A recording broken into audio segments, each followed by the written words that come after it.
He was frightened but keep his mind working and devise a way out which was to reach the bottom of the pool and then make a big jump. Then he planned that soon he would reach the surface, lie flat on it and pedal to the edge of the pool.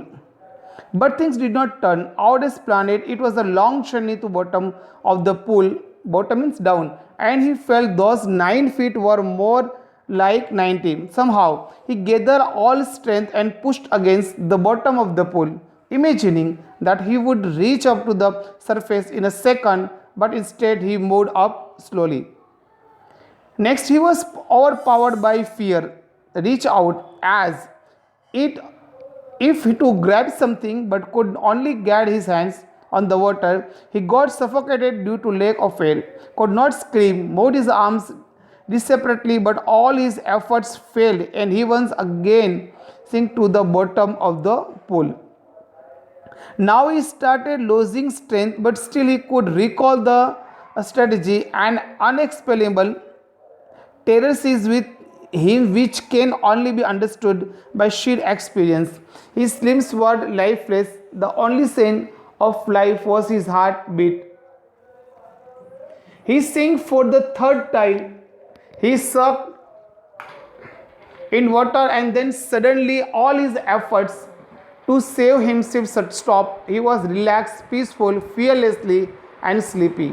He was almost dead in the next thing which he can remember is lying beside the pool, vomiting. He heard someone scolding the boy who had pushed him. He was upset for many days and remained away from water.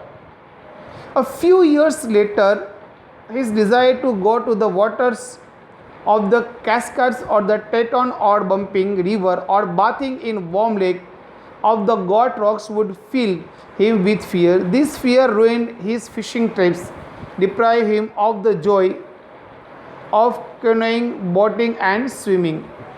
He wanted to make sure that all of that terror had left him, for which he went to various lakes, dived and swam across them until he had defeated all of it.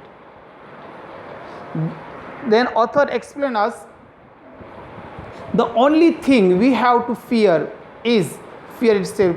This experience taught him that death is being at peace and that the fear of death is terrorizing. As Roosevelt knew when he said all we have to fear is fear itself. His desire to live life grew intensely as he had overcome his fear. The author's autobiography of Man and Mountains. In this piece, he tells about his fear of water and how he conquered by determination and willpower. Many years after that incident, he stayed away from water, but the desire to go fishing and swimming in nature was strong enough to motivate him to overcome his fear. He faced it strictly, thinking that now, as he knew how to swim, what harm could it to do him? He challenged his fear in the face of it, and finally it would vanish. He realized that death is peaceful and it is the fear of death that is terrorizing. His will to live life grew intensely as he had overcome his fear. Okay, thank you, dear students.